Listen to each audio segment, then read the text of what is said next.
Hello there guys, welcome back to Younes Talks Football, welcome back to a brand new video. I hope all of you are doing well today as we get into the latest. What is going on? Literally. What I'm going to discuss here today are things that I didn't think I'd be discussing. I did not think you'd put this and this together and hey, you got a story. I would never have thought this would happen. But we're going to get into it. Make sure you hit the subscribe button, notification bell on. All the content dropping this week and in the build-up to the absolutely huge tie that we have on the weekend against Morecambe in the FA Cup. It's going to be a cracker. So make sure you guys are here for all of it. And then we look forward to Bournemouth as well. But it's Chelsea and there's not really much happening except for Chelsea. And boy, oh boy, United, you're involved. Yeah, United, you're involved. We've got to talk about you too. So let's get to it. Like I said, I didn't think I'd be talking about this. Here's the latest coming out of Chris Wheeler, the Daily Mail. So, exclusive. Chelsea are leading the race to sign Kobbie Mainoo should he leave Manchester United. How has this happened? Well, I'll explain. Let's show a little bit more in terms of what's going on, and then I'll give you my thesis. My theory, my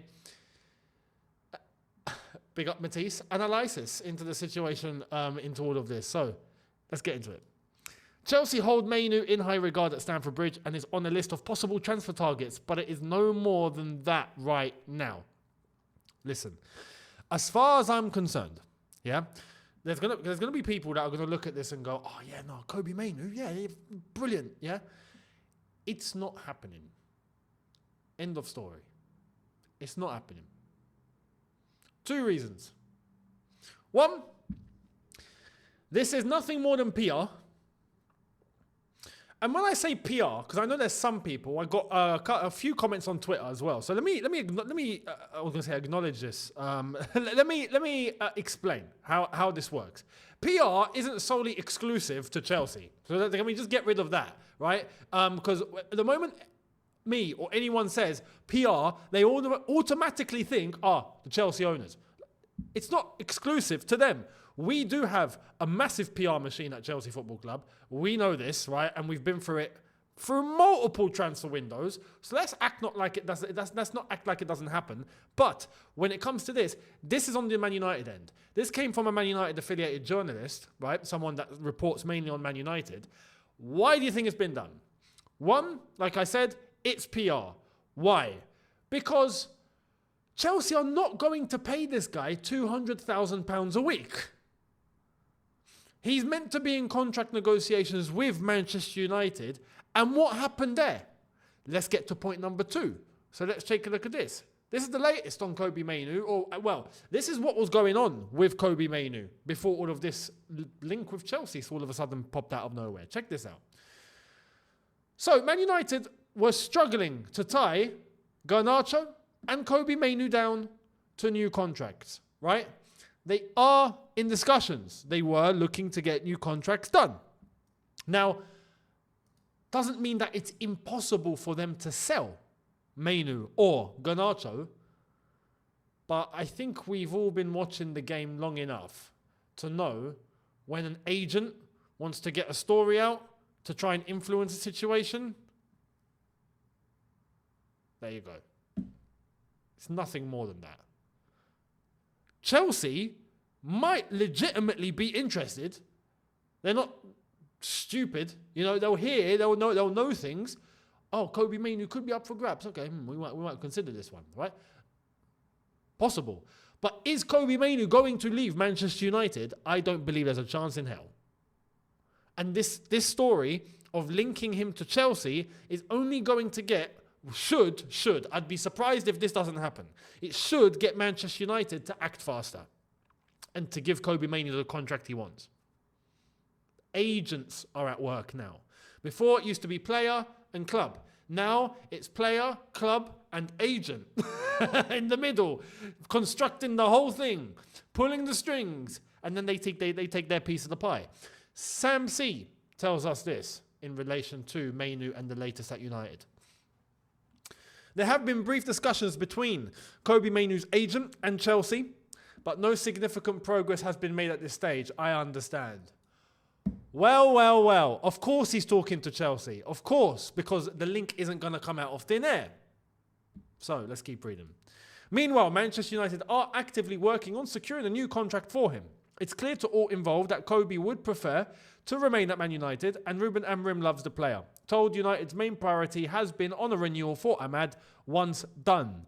It's then expected United will advance forward for Kobbie's renewal. I hope everyone sees now. As simple as that. So, what is this? PR. End of story. PR from the agent. PR to try and get United to act faster and time to a deal sooner and on the conditions that he wants. The rumoured number was that he wants £200,000 a week. Now, realistically, let's pretend that there's no PR on Man United's side. Pretend Chelsea actively are chasing the player. And then we come into negotiations and then he wants 200k a week. Just ask yourself this, even though it's not going to get to this stage. But if we're going to try and portray the situation as, Chelsea are going to go and get Mainoo, let's just pretend it's just Chelsea and Mainoo. Do you think we're going to offer him £200,000 a week at the age of 18? If you do, then I'm sorry. There's no way I can convince you any longer of what's going on at the club. It's as simple as that, right? It's just not. It's not. I wouldn't say it's impossible.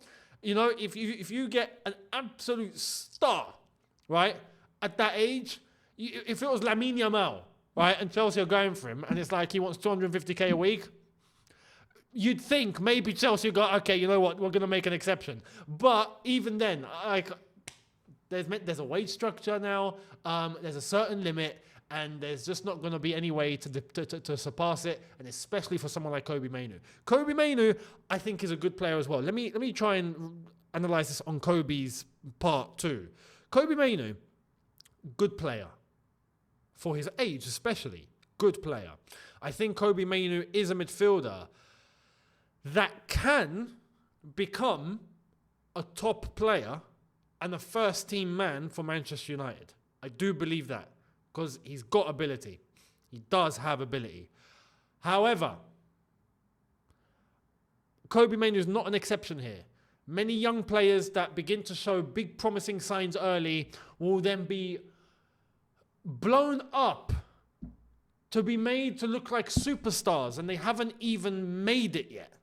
And I believe that could be the situation for Kobbie Mainoo. I hope that's not going to be the case for his sake, right?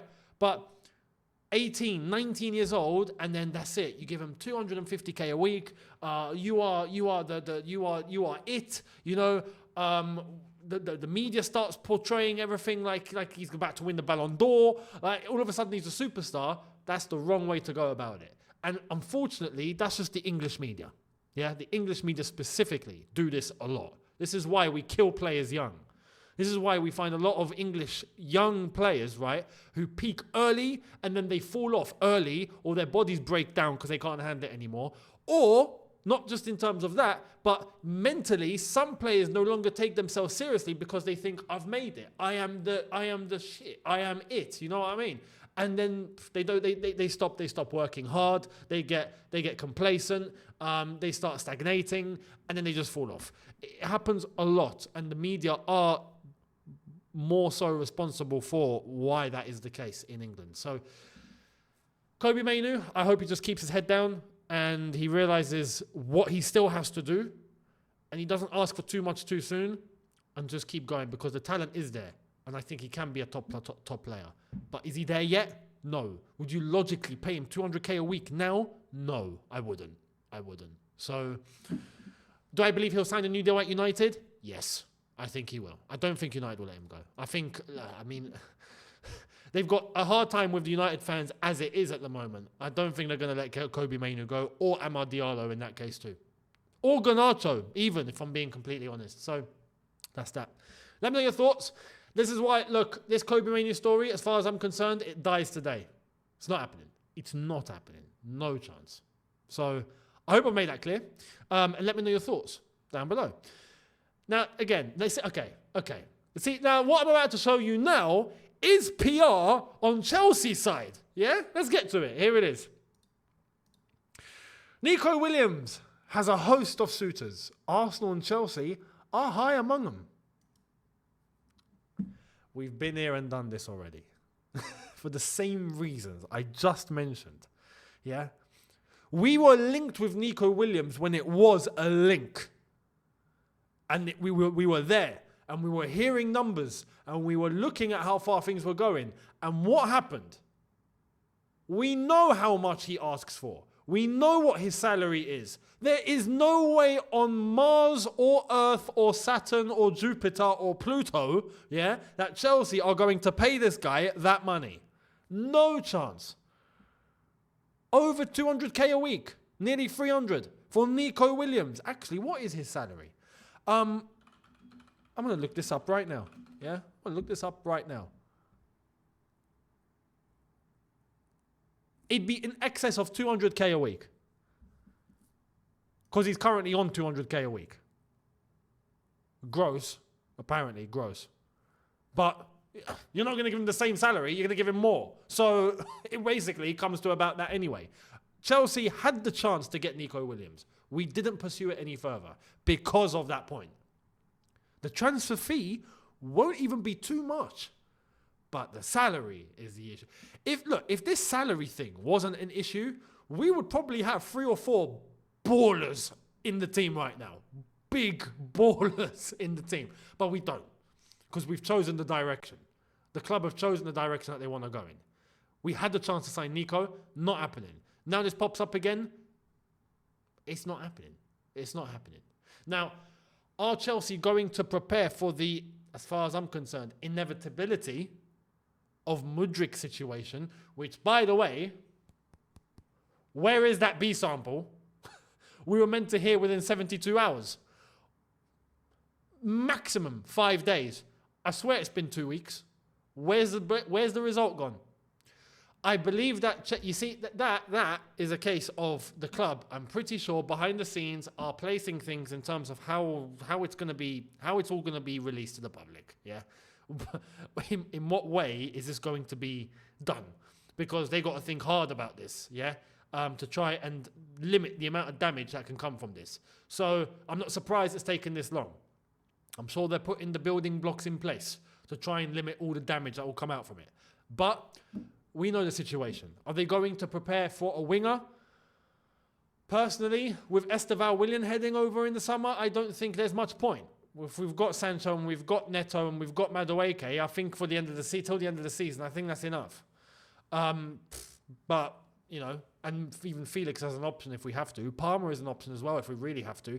I don't think it's necessary. Until the end of the season, it's not necessary. Then Esteval Willian can walk in. So Nico Williams, again, not happening.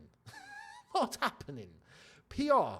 End of story. And you'll notice in transfer windows, especially when results are not so good, you'll start seeing stories pop up like this just because. Just to try and get fans to think of something else, basically. Happens all the time. We've had it loads of transfer windows now. So let's not pretend we're new to it. Now, Matt Law has given us an update in regards to departing players. So here it is. Chelsea are open to bids for Dewsbury Hall, Disasi, and Nkunku. You see? Now, look, Matt Law has come out with this, okay? So Disasi is for sale. Not long ago, was it last week? We were being told, oh no, Chelsea are not letting go of Disasi. No, Chelsea want to keep the player. It's not happening. Now he's up for sale. Do you see what I mean? Like, there's always some sort of a contradiction. This is how you know, right? But, personally, this situation, Dewsbury Hall was not necessary in the first place. Disasi should not have been bought in the first place. Nkunku is a situation that I've already discussed yesterday. So go and check out that video if you haven't done so already. I feel indifferent when it comes to Nkunku. There's a top player there, but it's like I don't know how to feel. I don't know whether to be like, yeah, okay, or gutted. I genuinely don't know. So, more on Nkunku. Let's get into it. It is thought that Nkunku is open to leaving Chelsea as soon as this month. or in the summer.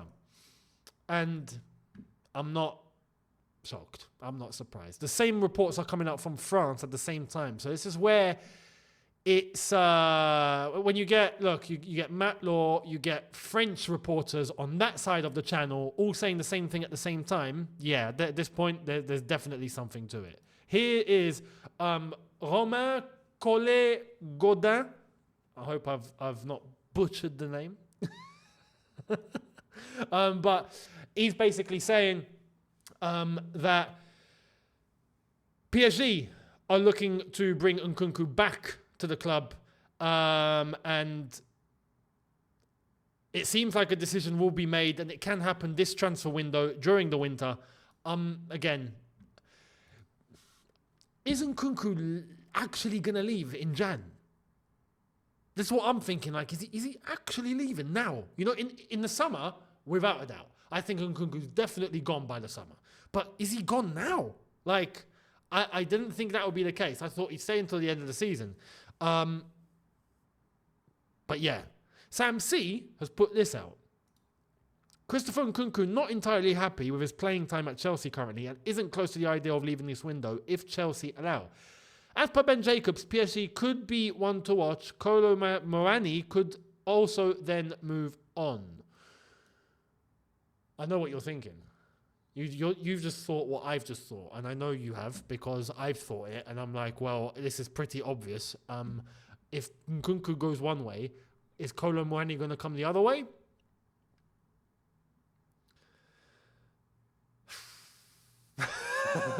As far as I'm concerned, look, Kolo Muani, good player. But not the number 9, or not a striker that, or forward that Chelsea need right now. We need a player that's going to come in and set a level. We do need one proper number 9 that will come in and offer competition to Jackson. I think be the main man and allow Jackson to be the supporting guy and allow him to develop and get better with time and not much pressure, right? That is what I think needs to happen. Kolo Muani, can he do that? I think he's capable, but he's not shown enough for me to be like, oh yeah, no, for sure. So there's a risk. There's a big risk. I feel like the risk outdoes the reward with Kolo Muani. Like, I'd love to have Kolo Muani in my squad, no problem, right? But is he your leading man? I don't feel it. Not in our situation. I think he complements a team that are ready, that are, you know, you put Kolo Muani at City, for example. I think, yeah, cool. That fits. You put Kolo Muani at Liverpool, can work because there are enough dangerous men in that attack. There are players there that are scoring goals. He can also he can come in as basically just as an addition, you know, something complementary on the side that will help just elevate it a little bit more. That can work. In Liverpool, for example, I think could suit a Kolo Muani. Chelsea, we don't need someone to come in and just, you know, add a little bit. We need someone to come and be the guy. We're desperate for someone to be the man. So, yeah, personally, I don't think it will happen. And I think if Nkunku does leave, Chelsea will want money. But is it going to happen this winter? Before I would have told you I don't think so. Now I'm telling you I think it can. And if I'm going to guess, I think it will. I've got a feeling he will go. So, again, let me know how you feel on all of this. Like I told you, with Nkunku, I don't know how to feel. I'm indifferent to it all. I know there's a player there. There is a top player there, right? But we've not used him correctly, and we can't use him, and what we've implemented doesn't allow to use him. As simple as that. Unless we stick Palmer back on the right, and even then, like, doesn't Nkunku offer what we need right now? It's difficult. Because even in terms of, for example, the physical nature of the game that he's not showing, is he doing that because he doesn't want to or because he can't? because he's frustrated and he's just down, or he can't and he's just not capable. Like this, we don't know. Do you know what I mean? So it's very, very, very, there's loads of ifs and buts, and it's very hit and miss, and I don't know how to feel on this one. I really don't. So let me know your thoughts down below. Much appreciated. And I'll catch all of you tomorrow for a brand new one. Do not forget to hit the subscribe button, notification bell on. Don't forget to check out all the socials that are on screen and in the description for you to click on right away and give us the follow. Much appreciated for all personal and channel socials. And I will catch all of you tomorrow for a brand new one, or maybe two. We'll see what happens, because the January window's kicked off now, so it's news galore. So I'll see all of you tomorrow. Have a good one, people. Look after yourselves. Take care, and peace.